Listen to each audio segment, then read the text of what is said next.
Hey dude, my name's Gilbert. Gilbert the Great. Yeah, the name was Dad's idea. Anyway, today I'm going on an epic journey through the human body. So, you wanna watch?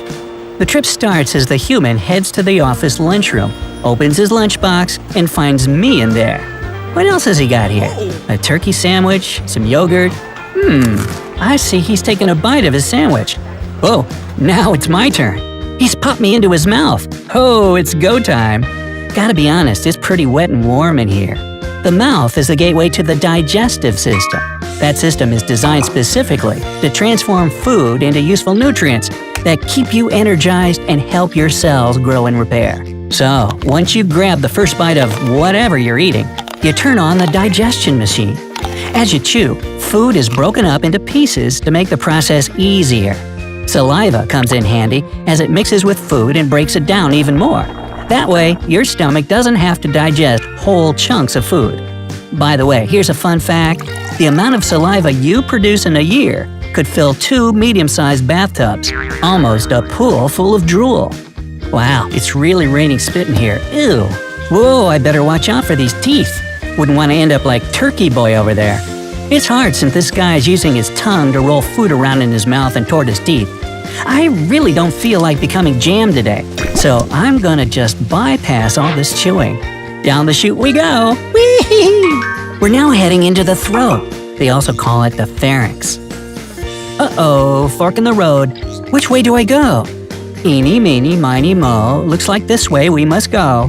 Hang on. Oh, I think I took a wrong turn. Why is everything shaking? Oh, poor human is coughing like crazy. Somebody give him a nice slap on the back. There we go, coming back up. Ooh, sorry, dude. Whew, that was close. Almost ended up in his lungs. That wouldn't be very good. Alright, I'm back on the road, so let's give it another try.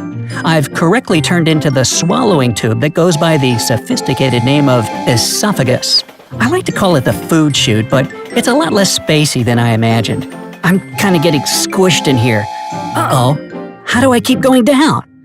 Oh, I see.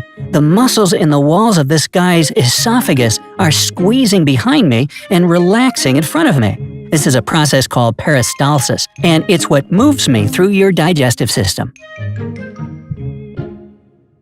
A couple of seconds later, and we've now reached the end of the tunnel.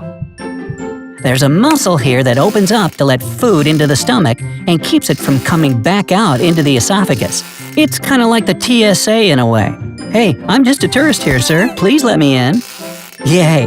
I've passed through the valve and into the stomach. It reminds me of a sack, and let me try those walls. Whoa, that's a strong one. It's all muscle. I'm not surprised, actually. The stomach holds, mixes, and grinds the food up into a mush, so it has to be pretty strong. Quite honestly, this doesn't look too… Oh my, what's that? Ow, that burns like crazy. Oh, hot! I gotta get out of this stomach acid or else I'll turn into liquid or paste like turkey sandwich over there. That's okay, I've come prepared. I brought this handy-dandy little device that'll encase me in a protective bubble. Your food usually doesn't have this, but hey, I got connections. It's classified. I just have to push this button. There. Now I can keep talking to you the whole way instead of turning into grape jelly. Next stop, the small intestine. This long, coiled, snaky organ is made up of 3 sections. When I say long, I mean it. If you spread it out, which I don't recommend doing because you need it to be coiled and inside of you, you get a tube that's over 20 feet in length. Yep, that's as long as a giraffe is tall, all stuffed into your insides. I must say, it's pretty warm in here. Almost feels like a tropical resort. Except I'm in an ocean of bile. Oh yeah, I'm protected in my little bubble. No worries. Bile is crucial to digest fat and take all the waste out of your blood. So be thankful your liver produces it. Your pancreas also helps the process with some good enzymes. And that thing over there that looks like a pear, that's the gallbladder. It's located under the liver and keeps bile in it until the right moment comes. Man, this thing really is coiled, huh? I'm getting kinda dizzy from the twists and turns. But no going back now. These contracting intestinal walls keep pushing me forward. Looks like I'm already in the final section of the small intestine and on to the next leg of my journey, the large intestine. Also known as the colon, it's a muscular tube that's 5 to 6 feet long. Hold the phone. Shh. Do you hear that? I'm not alone. I'm surrounded. They're coming in closer. It's bacteria. Oh, there's tons of them in here. Uh-oh. Is this person sick with some intestinal parasite or something? Nah, your intestines need good bacteria to help them break down food, vitamins, and nutrients so that your body can use them. Sup, peeps? Hey, what's that little dangly thing over there at the entrance? Ah, that must be the appendix. It doesn't do much besides house bacteria that might be released into the gut. It's also got some tissues that are useful for your immune system. But it's mostly a useless little thing, so people can still live without it. Hey, if your appendix gets inflamed, a doctor will cut it out of you. Really? Looks like this guy still has his. Good for you. Anyway, we're now in the large intestine, and I'm glad it's a little roomier in here. Had I not grabbed my fancy top-secret protective bubble, I'd be talking to you now as a liquidy, yellowish mush of waste. As these muscle contractions push me through the colon, I'd have all the water sucked out of me.